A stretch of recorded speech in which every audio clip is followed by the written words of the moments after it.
In terms of the sleep effects on various systems in the body, such as brain, cardiorespiratory system, digestion, immunity, for example, what does sleep impairment look like on those systems? Is Yeah. question number one, and then following on from that, how long does it take to recover or heal after having been living that way for a while? Yeah.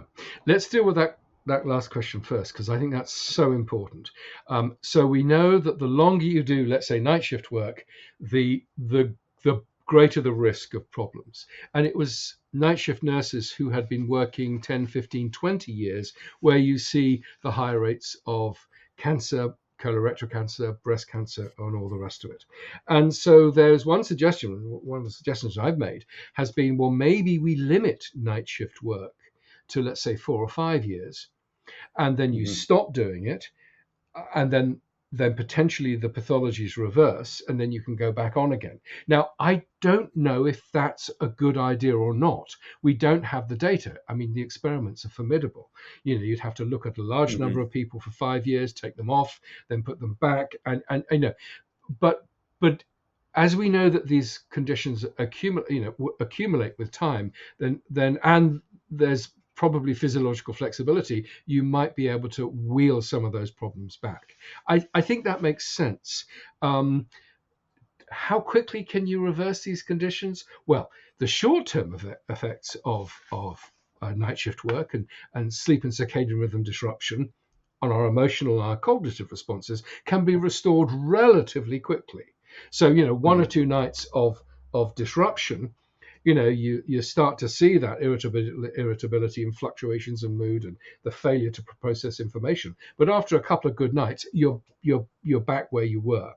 The bigger problem is, sustained activation of the stress axis to override your biology saying you should be asleep. And so all of that sort of cardiovascular, immune, metabolic, how quickly you can wind that back, I don't think any of us know. And it's a really fundamental and critical question, but we don't really have good data in humans. Hmm. That makes perfect sense. Again, another anecdote. I remember, back in university, right? A younger version of me, I might cram for several nights before for an exam, and almost always I would end up getting the flu or getting some sort of cold. Yeah.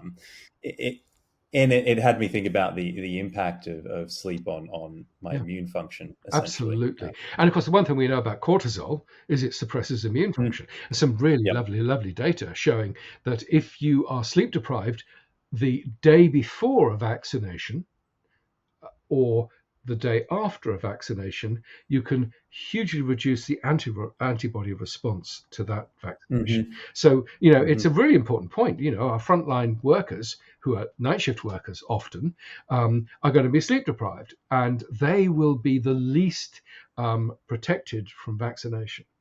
So Hmm. yeah, I think there's a very important relationship, and of course, that sleep deprivation, elevation of stress, reduction of the efficacy of the immune system is probably the mechanism whereby you're more vulnerable to cancers. The immune system isn't able to pick off those rogue cells fast enough. Hmm.